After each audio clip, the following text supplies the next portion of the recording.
प्यारे बच्चों, आज हम लोग electric charge and fields exercise का जो न्यूमेरिकल क्वेश्चंस हैं उस न्यूमेरिकल क्वेश्चंस को हम लोग सॉल्व करेंगे। मैं एक एक क्वेश्चंस लेकर के उसको डिस्क्राइब करके उसके जो भी उससे रिलेटेड जितने भी पॉइंटेड हैं उससे मैं आपको एक्सप्लेन करूंगा, उसको आपको समझाऊंगा। फिर एक बार आप समझ लेंगे तो फिर दोबारा समझने की कोई ज़रूरत नहीं पड़ेगी, जहाँ तक मुझे उम्मीद है। ठीक है ना। तो आइए हम देखते हैं क्वेश्चन नंबर 1 क्या कर रहा है कि what is the force between two small charge sphere having charges of 2 into 10 to power minus 7 coulomb and 3 into 10 to power minus 7 coulomb placed 30 centimetre apart in air। कह कर रहा है क्वेश्चंस में यही कर रहा है कि दो स्फेरिकल चार्जेज हैं, उनका जो है मैग्नीट्यूड दे दिया हुआ है। एक 2 into 10 to power minus 7 coulomb का है और दूसरा चार्ज कितने का है 3 into 10 to power minus 7 coulomb का है और 3 सेंटीमीटर अपार्ट ये दोनों पार्टिकल्स जो है रखे गए हैं। अब पूछ रहा है, आप सपोज कर लीजिए कि यह क्या है आपका Q1 है और दूसरा क्या है यह आपका Q2 है। अब यह इनके बीच की डिस्टेंस कितना है आपका 30 सेंटीमीटर यह डिस्टेंस दिया हुआ है।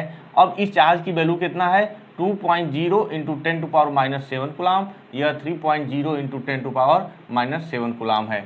अब कह रहा है कि इनके बीच में जो फोर्स लगेगा वो फोर्स कैसा होगा, उसका नेचर कैसा होगा, उसकी वैल्यू कितना होगी। तो जितने भी क्वेश्चन हम लोग सॉल्व करते हैं फर्स्ट ऑफ ऑल हमें यही करना होगा कि जितने डाटा दिए हैं पहले डाटा को आप लिख लेंगे। तो डाटा का वैल्यू कितना है हम जानते हैं कि यहाँ से Q1 equal to 2.0 into 10 to power minus 7 coulomb हो गया, Q2 equal to 3.0 into 10 to power minus 7 coulomb हो गया। आर इनकी बीच की जो सेपरेशन है, इनकी बीच की जो डिस्टेंस है उसकी वैल्यू कितना दिया हुआ है 30 सेंटीमीटर दिया हुआ है। तो क्या करेंगे इसको हम लोग 30 इंटू 10 टू पावर माइनस 2 क्या मीटर हो जाएगा। तो इसकी वैल्यू आएगी 3.0 into 10 to power minus 1 metre हो गया। अब हम जानते हैं कि जो कुलाम्स ने एक स्टैटिक चार्ज के लिए, स्टैटिक पॉइंट चार्ज के लिए एक जो है रूल्स दिया था, उसके अकॉर्डिंग जो फोर्स होता है F equal to 4 pi epsilon naught Q1 Q2 by R का स्क्वायर, जहाँ 1/4 पाई क्या है फ्री स्पेस के लिए यह जो है कांस्टेंट है, इसकी वैल्यू आती है 1/4 pi epsilon naught equal to 9.0 into 10 to power 9 newton into metre का स्क्वायर और कुलाम का स्क्वायर, यह होता है, यह जो है इसकी वैल्यू होती है। तो करना कुछ नहीं है, सारे चीज़ों को इसमें रख करके हमको कैलकुलेशन करना है। अब सिंस यह चार्ज दोनों कह रहा है कि सेम नेचर के हैं, यह पॉजिटिव है यह भी पॉजिटिव है, तो इनके बीच में फोर्स कैसा होगा, सेम जब चार्जेज रहते हैं तो इनके बीच में फोर्स क्या होता है आपका रिपल्सिव फोर्स होता है। तो वैल्यू यहाँ हम सब्स्टिट्यूट करके इसको सॉल्व करते हैं। कितना है आपका 9.0 इंटू 10 टू पावर 9 और वह कितना था आपका 2 इंटू 10 टू पावर माइनस 7 है और 3 इंटू 10 टू पावर माइनस 7 हो गया।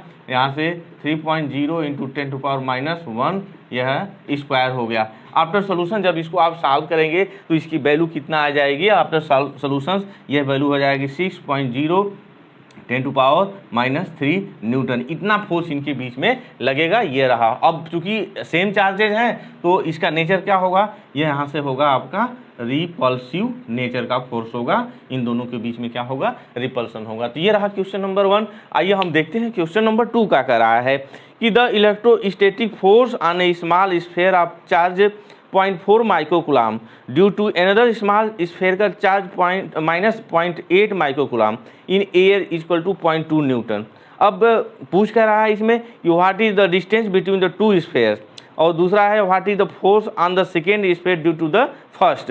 यानी कि कह कर रहा है कि इसमें फोर्स दे दिया है, दो स्मॉल चार्जेज हैं वो माइक्रोन में हैं। क्या क्या है, एक जो है आपका 4 माइक्रोकुलाम का है और दूसरा का है -0.8 माइक्रोकुलाम का है। अब इन दोनों चार्जेज के बीच की डिस्टेंस पूछ रहा है, कब की कंडीशंस में, जब उसके फोर्स कितने लग रहे हैं 0.2 न्यूटन।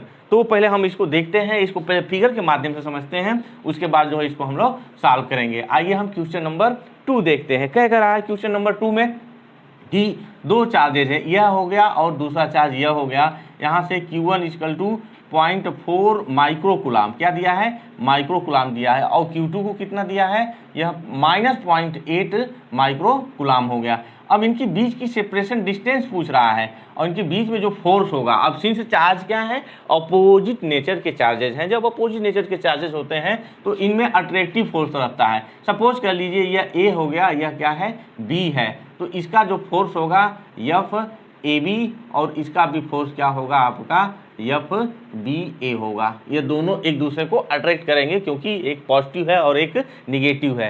तो अब जो भी है एफ की वैल्यू दे दिया, दोनों म्यूचुअल फोर्सेज हैं, F equal to F A B कह सकते हैं और एफ बी ए कह सकते हैं, एक दूसरे के क्या होंगे अपोजिट होंगे। तो यह दो मैग्नीट्यूड में सब क्या होंगे आपस में बराबर होंगे। कितना दे दिया है 0.2 न्यूटन का दे दिया है।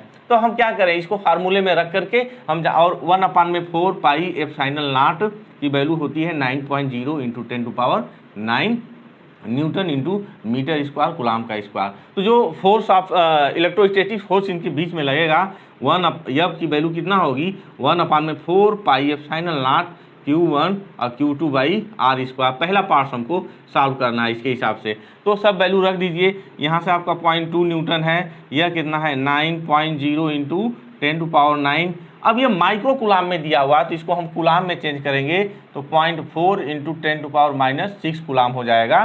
तो यहाँ से हो जाएगा 0.4 इंटू 10⁻⁻6 कूलाम। और इसकी वैल्यू कितना होगी, अब ये निगेटिव साइन केवल नेचर बताने के लिए होता है तो हम निगेटिव नहीं रखेंगे। 0.8 इंटू 10⁻⁻6 कूलाम ये भी हो गया। और डिस्टेंस हमको नहीं मालूम है तो इस डिस्टेंस को जब निकालना होगा तो यहाँ से हो जाएगा आपका R square equal to 9.0 into 10⁹ और 0.4 इंटू 10⁻⁻6 और 0.8 इंटू 10⁻⁻6 बटा में यहाँ से आपका 0.2 हो गया। तो अब यहाँ से फाइनली इसको जब सॉल्व करेंगे तो यह हो जाएगा आर स्क्वायर इक्वल टू इसकी वैल्यू कितनी आएगी आफ्टर कैलकुलेशंस आप पाएंगे कि इसकी वैल्यू हो जाएगी आपका 144 इंटू, यहाँ से देख लीजिए कितना हो रहा है, यह 0.2 से 0.2 कैंसिल हो जाएगा। अब हम फाइनली इसको हम बता ही देते हैं कैलकुलेशन कैसे करना होता है। यहाँ से देख लीजिए, यहाँ 9 लिखेंगे, यहाँ इसको हम 4 लिख लेंगे, यहाँ 8 लिख लेंगे और यहाँ इसको हम लोग 2 लिख लेंगे। यहाँ से कितना है 10⁹ है, 0.4 लिखे थे तो अब यहाँ से हो जाएगा 10⁻⁻, इसका एक 10 इनवर्स और इसका -7 हो जाएगा, इसका भी 10⁻7 हो गया। और नीचे कितना है आपका 2 इधर बाहर हो गया है और बचेगा कितना यहाँ से 10⁻1 हो गया। तो अब बताइए कितना होगा, यह -1 इसमें से कैंसिल होगा तो हम कह सकते हैं कि 14 है तो यह 13 हो जाएगा। आएगा कितना आपका कितना 9, यह हो जाएगा 2 और यहाँ से 144 इंटू 10 टू पावर कितना हो जाएगा -7 यह 13 में से ये आप घटाएंगे तो -4 हो जाएगा। तो r की value square root of something, तो हमारा r कितना मिल जाएगा, r मिलेगा 12 इंटू 10⁻2 मीटर मिल गया। इसी को हम लोग लिख सकते हैं 12 सेंटीमीटर हो गया। तो ये रहा पहले पार्ट्स का, ए वाले पार्ट्स का आंसर। और बी वाले के लिए क्या कर रहा है, कह रहा है कि what is the force on the second sphere due to the first के वजह से सेकेंड पर। मैंने शुरू में ही बताया कि मैग्नीट्यूड में क्या होंगे, दोनों फोर्स इक्वल होंगे और अपोजिट होंगे। तो उसकी वैल्यू कितना होगी, वह बस जितना पहला फोर्स लगा था यानी कि F A B equal to होगा क्या एफ बी ए होगा। दोनों मैग्नीट्यूड में बराबर होंगे, डायरेक्शन में क्या होंगे अपोजिट होंगे। तो बड़े द्वारा छोटे पर यानी ए द्वारा बी पर कितना फोर्स लगेगा, वह हो जाएगा 0.2 न्यूटन जो है अट्रैक्टिव फोर्स लगेगा। कैसा लगेगा, यह अट्रैक्टिव फोर्स लगेगा। ठीक है ना। तो ये रहा आपका क्वेश्चन नंबर 2। आइए हम क्वेश्चन नंबर 3 देखते हैं। कह रहा है कि चेक दैट द रेशियो के ई square by G M E M P is dimensionless. और कह रहा look up a table of physical constants and determine the value of the ratio, what does the ratio signifying. अब कह रहा है, इसे कहने का मतलब क्या है, एक जो है हम सिंपली कर सकते हैं। मैं थोड़ा सा इसको एनालाइज करके आपको बता देना चाहता हूँ। एनालाइज मेरे कहने का मतलब क्या है कि यह रेशियो दिया हुआ, किसका रेशियो दिया हुआ है, कोलंबियन फोर्स का। हाँ, यह क्वेश्चन नंबर 3 है। एफ सी की वैल्यू कितना होगी 1/4 pi epsilon naught Q1 Q2 by R का स्क्वायर, इसी को के मान लिया गया है।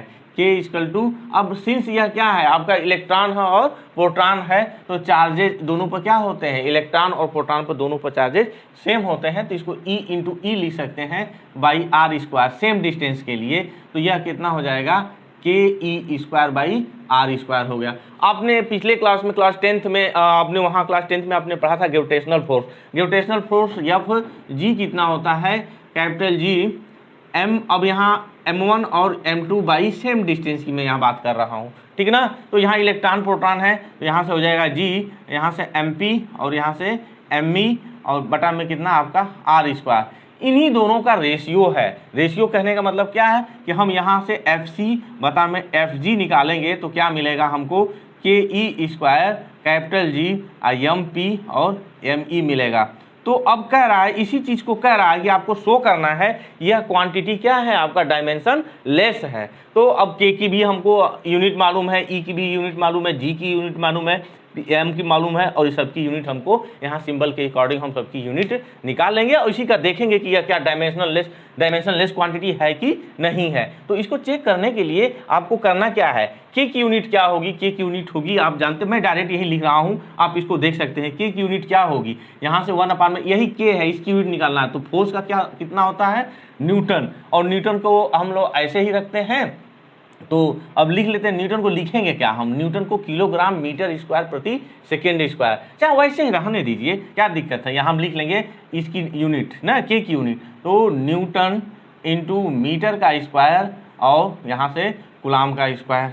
और यहाँ क्या है, ये आपका यह कूलाम का खुद स्क्वायर है, E इलेक्ट्रॉन पर चार्ज है, और G का भी आप लिखेंगे, G की कितनी वैल्यू आती है, G का भी वही यूनिट होगा, कितना होगा G का, न्यूटन इंटू कितना मीटर का स्क्वायर, और बटा में यहाँ से आपका यहाँ से हो जाएगा kg का स्क्वायर हो गया। अब यहाँ mp और me कितना है, ये भी kg का स्क्वायर हो जाएगा। तो आप यहाँ देख रहे हैं, यह न्यूटन इस न्यूटन से, यह मीटर इस मीटर से, यह कूलाम इस कूलाम से, यह किलोग्राम इस किलोग्राम से, यह क्या आ गया, यह डायमेंशन लेस क्वांटिटी आ गया। यानी कि कह सकते हैं कि जितना भी हमारा कह सकते हैं m पे 0 और कितना है L पे 0, मैं डायमेंशन के हिसाब से लिख दूं, यहाँ से M पे 0, L पे 0 और T पे 0, सारा चीज क्या आ रहा है, डायमेंशन लेस आ रहा है। इसको सॉल्व करेंगे तो 1 मिलेगा, इसको हम इतना लिख सकते हैं। तो यही पहला पार्ट इसका क्या कर रहा था, यह क्या है आपका, यह डायमेंशन लेस क्वांटिटी है। और क्या कर रहा है कि find the value of the ratio, this ratio का हमको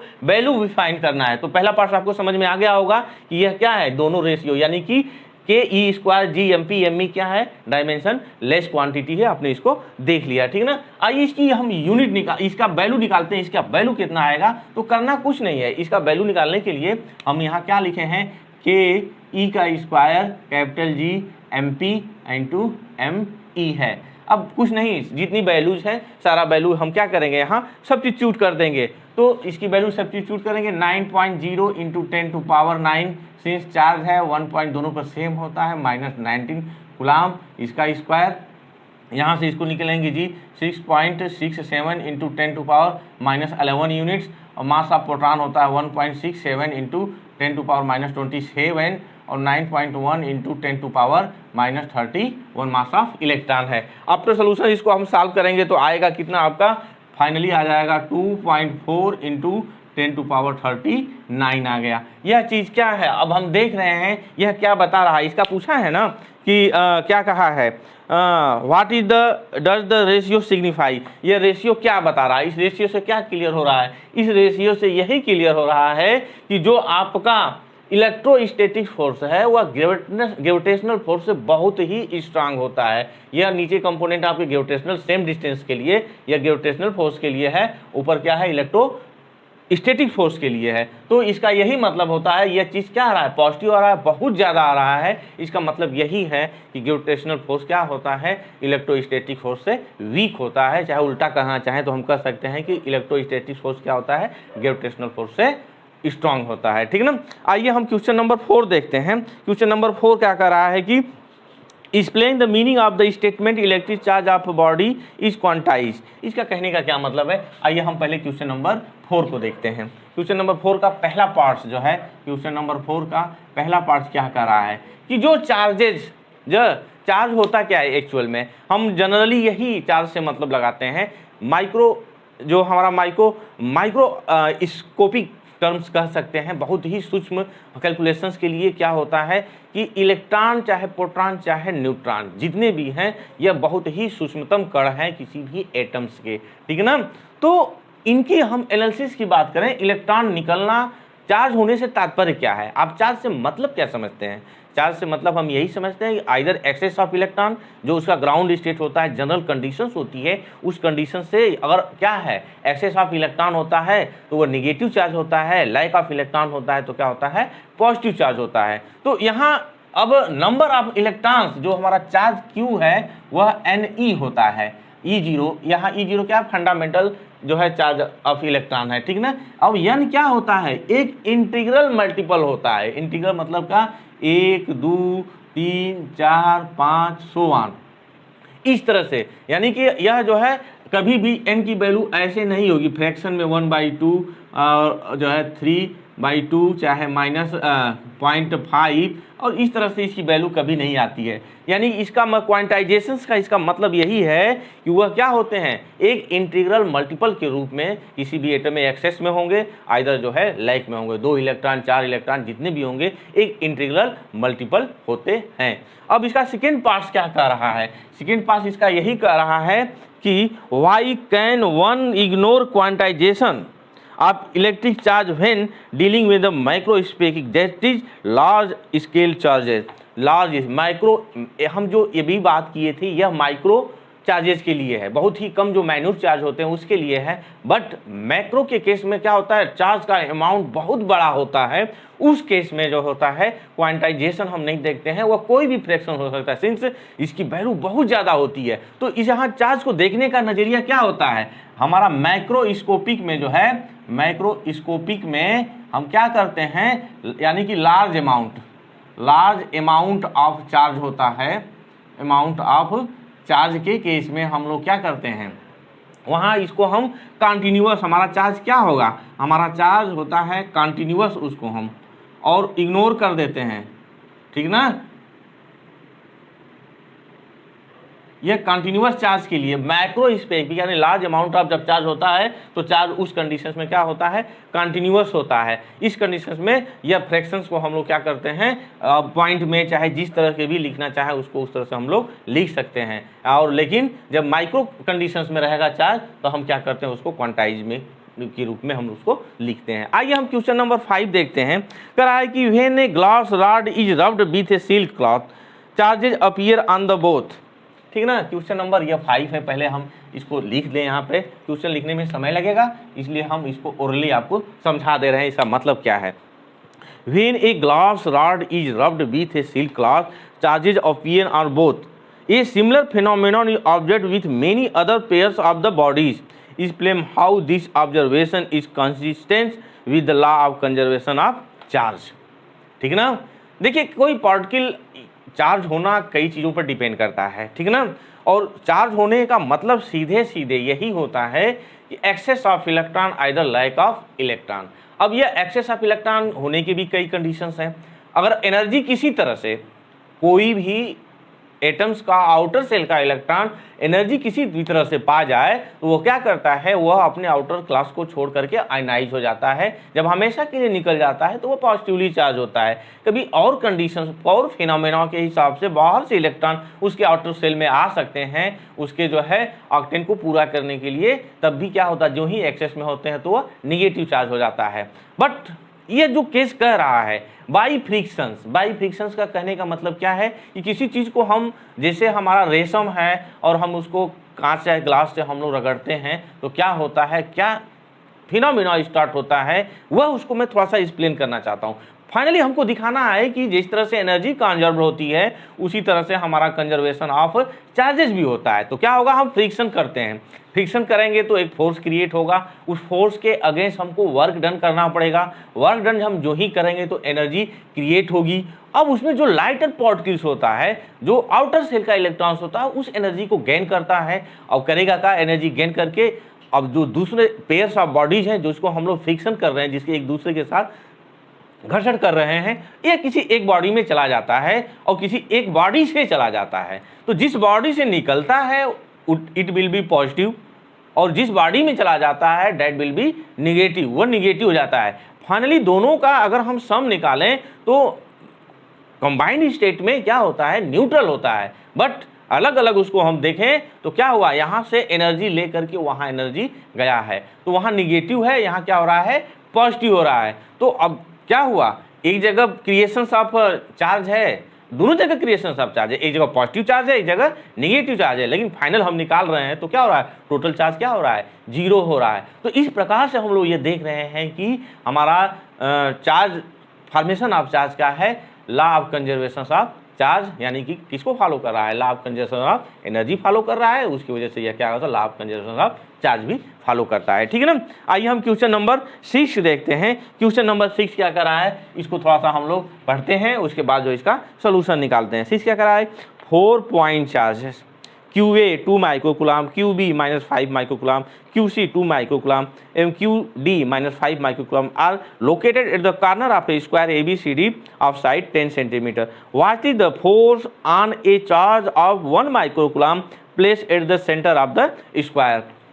क्वेश्चन क्या कह रहा है, एक स्क्वायर शेप है, उसके कॉर्नर्स पर 4 चार्जेज रखे गए हैं और एक 5वां चार्ज उसके सेंटर पर रख दिया जा रहा है। तो पूछ रहा है कि उस सेंटर पर रखे हुए चार्ज पर टोटल फोर्स कितना काम करेगा, उस फोर्स को हमको कैलकुलेट करना है। तो आइए हम पहले फिगर बनाते हैं क्वेश्चन नंबर 6 के लिए। यह आपका फिगर हो गया, इस फिगर में यह क्या हो गया, आपका एक स्क्वायर हो गया, यह A B C और D है। इस पॉइंट A पर कौन सा चार्ज रखा गया है, QA है, QA की वैल्यू है 2 माइक्रोकुलाम, हम इसके साइन पर विशेष ध्यान देंगे। और B पर कितना रखा गया है, QB = -5 माइक्रोकुलाम है।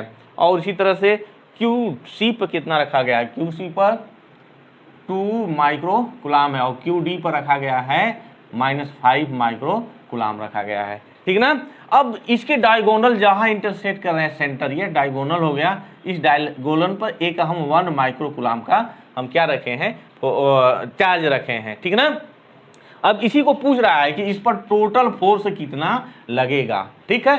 तो जो चार्जेज हैं अकॉर्डिंग टू चार्जेज हम जो है कूलम्बियन फोर्स लगाएंगे, उसको देखेंगे। अब साइड कितना दिया है, 10 सेंटीमीटर इसका दिया है, 10 सेंटीमीटर इसका दिया है, 10 सेंटीमीटर 10 सेंटीमीटर यह। तो डायगोनल्स कितने हो जाएंगे, इसके डायगोनल्स की वैल्यू आ जाएगी 10√2 सेंटीमीटर। समझ में आया कैसे, किसी भी स्क्वायर का डायगोनल कितना होता है, डायगोनल होता है इसका उसका कितना, √2 ऑफ साइड। ठीक ना, किसी भी स्क्वायर के केस में ऐसा होता है। तो आपने देखा कि अब हमारे पास कुल कितने चार्ज है, 5 चार्ज है। अब इस चार्ज पर जो यहाँ चार्ज रखा गया है यह 1 माइक्रोकुलाम, हम इस पर टोटल फोर्स निकालना है। तो पहले हम देखते हैं ए द्वारा फोर्स क्या लगेगा, क्योंकि ये पॉजिटिव चार्ज है, ये भी पॉजिटिव चार्ज है, तो इस पर कैसा फोर्स लगेगा, रिपल्सिव फोर्स लगेगा। इस पर कैसा फोर्स होगा, रिपल्सिव फोर्स होगा। तो इनके बीच में हम देखेंगे तो ए द्वारा इस पर चार्ज जो होगा यह रिपल्सिव होगा, इसको इस तरह से करेगा, हम इसको लिख सकते हैं F कितना, यहाँ से F A और हम मान लेते हैं O है,